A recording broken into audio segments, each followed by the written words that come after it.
कौन बनेगा बीजेपी का नया राष्ट्रीय अध्यक्ष? मार्च में आधे से अधिक राज्यों में संगठन चुनाव पूरा होने वाला है और पार्टी राष्ट्रीय अध्यक्ष की घोषणा उसी दौरान करेगी।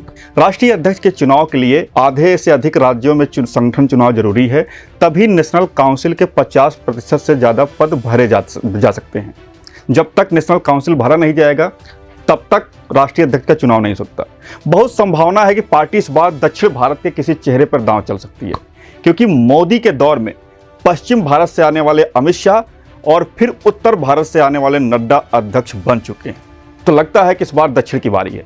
जिस तरह से दक्षिण भारत में कमजोर मानी जाने वाली बीजेपी ने हालिया वर्षों में शानदार सफलता अर्जित की है, कर्नाटक के साथ ही आंध्र प्रदेश और तेलंगाना में अच्छा प्रदर्शन किया है और इस बार के लोकसभा चुनाव में केरल में भी पार्टी खाता खोलने में सफल रही, साउथ में भगवा लहराने में सफल रही। उससे माना जा रहा है कि पार्टी साउथ के किसी चेहरे को आगे कर इस हिस्से में पार्टी को मजबूत करने के बड़े मिशन को धार दे सकती है।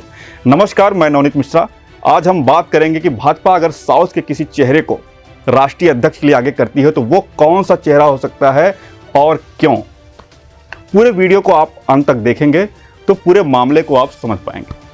सवाल उठता है कि भाजपा साउथ के किस चेहरे पर दांव चल सकती है। इसमें 3 बड़े नाम उभर कर सामने आते हैं। उन दावेदारों में सबसे पहला नाम है जी किशन रेड्डी। पूरा नाम है गंगापुरम किशन रेड्डी। उम्र है 64 साल। जिस तरह की इनके पास जिम्मेदारियां हैं उससे आज की डेट में ये भाजपा के साउथ के सबसे बड़े चेहरे माने जा सकते हैं। जिस तरह से नड्डा जी कैबिनेट मंत्री और राष्ट्रीय अध्यक्ष दोनों हैं, उसी तरह से ये भी मोदी सरकार में कैबिनेट मंत्री भी हैं और तेलंगाना के प्रदेश अध्यक्ष भी हैं। ऐसे मंत्री हैं जो कभी कंट्रोवर्सी में नहीं घिरते हैं, ईमानदार मंत्रियों में गिनती होती है। कोयला जैसा मंत्रालय जहां दामन पर कालिख लगने के भरपूर चांस होते हैं, वहां ये अब तक बेदाग रहे हैं। सवाल यह है कि क्यों किशन रेड्डी राष्ट्रीय अध्यक्ष की रेस में साउथ के नेताओं में सबसे आगे चल रहे हैं। नंबर 1, वफादारी। प्रधानमंत्री नरेंद्र मोदी के सबसे पुराने मित्रों में गिने जाते हैं। बहुत कम लोगों को पता होगा 1994 में जब मोदी जी अमेरिका के दौरे पे गए थे तो उनके साथ जो व्यक्ति गए थे वो किशन रेड्डी थे। आप 30 साल पुरानी तस्वीरों में देख सकते हैं कि किशन रेड्डी की पीएम मोदी के साथ कितना उनका पुराना संबंध है, कितनी बेहतर उनके साथ ट्यूनिंग है। वो संबंध आज भी बरकरार है। यही वजह है कि राज्य की राजनीति में लंबे समय से सक्रिय रहे जी किशन रेड्डी को 2019 में तेलंगाना के सिकंदराबाद सीट से पार्टी ने लोकसभा का टिकट दिया और जब जीते तो पहली बार ही सबसे ताकतवर माने जाने वाले गृह मंत्रालय के राज्य मंत्री बने। अमित शाह के अंडर में उन्होंने काम किया। 2021 में जब कैबिनेट फेरबदल हुआ तो उन्हें प्रधानमंत्री मोदी ने प्रमोशन देते हुए कैबिनेट मंत्री बनाया। कल्चर, टूरिज्म और ministry of development north eastern region जैसी जिम्मेदारियां उनको मिली। दूसरा कारण है संगठन मामलों का माहिर होना। किशन रेड्डी पहले आंध्र प्रदेश में भाजपा के प्रदेश अध्यक्ष रहे और फिर तेलंगाना जब बना तो उसके प्रथम प्रदेश अध्यक्ष बीजेपी के हुए। 2004, 9, 14 में 3 बार विधायक रह चुके हैं। 2009 में आंध्र प्रदेश असेंबली में भाजपा के फ्लोर मैनेजर भी रहे। 2010 से 14 के बीच आंध्र प्रदेश में भाजपा के प्रदेश अध्यक्ष रहे और फिर जब तेलंगाना गठित हुआ तो 14 से 16 के बीच में राज्य के प्रथम प्रदेश अध्यक्ष रहे। तीसरा गुण संघ की पृष्ठभूमि। 1980 में पार्टी की स्थापना के समय से ही जुड़े रहे हैं। 2002 से 2004 के बीच वे भाजपा युवा मोर्चा के राष्ट्रीय अध्यक्ष भी रह चुके हैं। यानी संगठन और सरकार दोनों का गहरा अनुभव है। इंटीग्रिटी यानी सत्यनिष्ठा भी इनके अंदर कूट कूट कर भरी है। किसी नेता में इस क्वालिटी को मोदी सबसे ज्यादा पसंद करते हैं। कभी विवादों का हिस्सा नहीं बने, ऐसे में इनकी दावेदारी बहुत मजबूत लगती है। दूसरे दावेदार हैं बंडी संजय कुमार। उम्र 53 साल है। उम्र के पैमाने पर फिट बैठते हैं जिस तरीके से भाजपा सेकंड लाइन लीडरशिप को बढ़ा रही है। हिंदुत्व और ओबीसी दोनों समीकरण साधते हैं। बहुत तीखे तेवर के लिए चर्चित संजय कुमार जब प्रदेश अध्यक्ष रहे तो तेलंगाना में भाजपा को बहुत आक्रामक तेवर उन्होंने दिया। पहला समीकरण ये है कि ये साउथ से आते हैं और वो भी तेलंगाना से आते हैं जहां भाजपा के लिए सबसे ज्यादा संभावना है। वर्तमान में ये भी गृह राज्य मंत्री हैं। 2019 से तेलंगाना की करीमनगर सीट से लोकसभा का चुनाव जीतते रहे हैं। एक और संयोग इनके साथ फिट बैठ रहा है। आप देखेंगे कि राष्ट्रीय अध्यक्ष बनने से पहले अमित शाह और जेपी नड्डा दोनों पहले राष्ट्रीय महासचिव बनकर राष्ट्रीय संगठन में कार्य का अनुभव लिए थे। यह जो राष्ट्रीय महासचिव का संयोग या प्रयोग समझिए, वह भी बंडी संजय कुमार की दावेदारी को मजबूत बनाता है। बंडी संजय कुमार तेलंगाना के प्रदेश अध्यक्ष भी रह चुके हैं। 2020 से 2023 तक वो तेलंगाना के प्रदेश अध्यक्ष रहे, लेकिन पार्टी ने एक रणनीति के तहत उनकी जगह बाद में जी किशन रेड्डी को प्रदेश अध्यक्ष बनाकर भेजा और संजय कुमार को दिल्ली बुला करके राष्ट्रीय महासचिव की जिम्मेदारी दी। विचार परिवार से आते हैं, खांटी आरएसएस का बैकग्राउंड है, एबीवीपी से जुड़े हैं, पढ़ाई लिखाई भी इनकी करीमनगर के सरस्वती शिशु मंदिर से हुई। बताया जाता है कि 12 साल की उम्र में भी संघ से जुड़ गए, फिर एबीवीपी जब विद्यार्थी जीवन में आए तो एबीवीपी से जुड़े। तमिलनाडु में भी इनका आना जाना रहा और आपको पता है कि बीजेपी के मिशन में तमिलनाडु भी है। 1996 में जब लालकृष्ण आडवाणी सूरत में रथ यात्रा निकाल रहे थे तो 35 दिनों तक पूरे भारत में उसके प्रचार प्रसार की जिम्मेदारी बंडी संजय कुमार ने संभाली थी। 2005 में ये पार्षद भी रहे और 2019 में पार्टी ने इन्हें तेलंगाना की करीमनगर लोकसभा सीट से टिकट दिया और फिर जीत के आए। हालांकि इससे पहले 2014 और 2018 के दोनों विधानसभा चुनाव ये हार गए थे, लेकिन 2019 में जिस तेलंगाना में भाजपा का बहुत कम आधार था, उस तेलंगाना के करीमनगर सीट से 89,000 से भी अधिक वोटों से जीतकर इन्होंने राजनीतिक पंडितों को चौंका दिया, जबकि बीआरएस और कांग्रेस से दोनों मजबूत कैंडिडेट इनके सामने थे।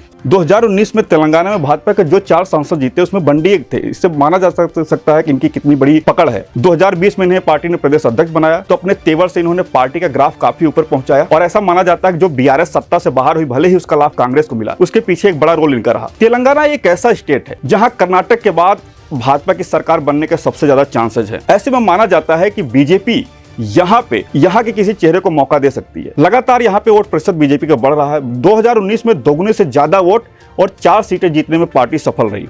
वहीं 2024 में 8 लोकसभा सीट और 35.08% वोट पाने में सफल रही। विधानसभा चुनाव की बात करें तो 2023 में 13.90% वोट भाजपा को मिल चुका है। ऐसे में तेलंगाना की इन 2 नेताओं की राष्ट्रीय अध्यक्ष पद के लिए दावेदारी मजबूत बनती है। साउथ के ही तीसरे नाम है प्रहलाद जोशी। ये कर्नाटक से आते हैं। दक्षिण में अगर भाजपा किसी राज्य में सरकार बनाने में सफल हुई सबसे पहले तो वो कर्नाटक है। प्रहलाद जोशी 62 साल के हैं, उम्र भी कोई ज्यादा नहीं है।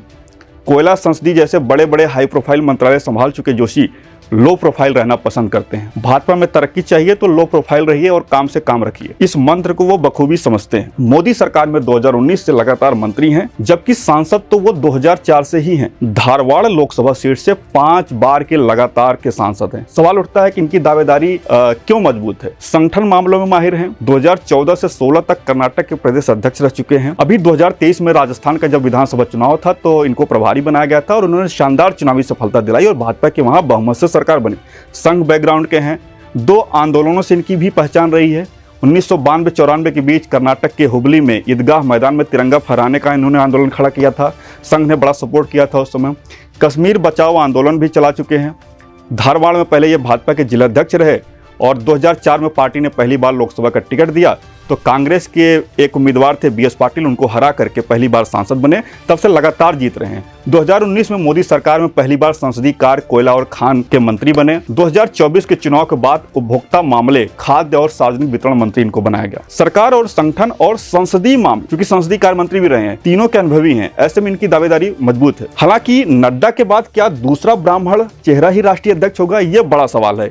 यही फैक्टर इनके खिलाफ जाता है। एक और दावेदार आते हैं के लक्ष्मण, ओबीसी मोर्चा के राष्ट्रीय अध्यक्ष हैं। देश के सबसे बड़े राज्य उत्तर प्रदेश से राज्यसभा सांसद हैं। साउथ से वो भी तेलंगाना से ही आते हैं। लेकिन इनके साथ फैक्टर क्या है कि इन्हें पार्टी ने राष्ट्रीय संगठन चुनाव का प्रभारी बना दिया है। इससे माना जा रहा है कि ये रेस से बाहर हो गए, क्योंकि जब इन्हें ही चुनाव का प्रभारी बनाया गया तो फिर इनके राष्ट्रीय अध्यक्ष बनने का कोई सवाल उठता नहीं तो ये भी साउथ के ऐसे चेहरे थे जो राष्ट्रीय अध्यक्ष की रेस में ये काफी आगे चल रहे थे। तो ये थे 3 से 4 दावेदार जो भाजपा के राष्ट्रीय अध्यक्ष बनने की रेस में साउथ फैक्टर की वजह से सबसे आगे चल रहे हैं। हालांकि अभी बैठक होना बाकी है। संघ और भाजपा के बीच में अभी अंतिम बैठक नहीं हुई है। विचार विमर्श जरूर हो चुके हैं।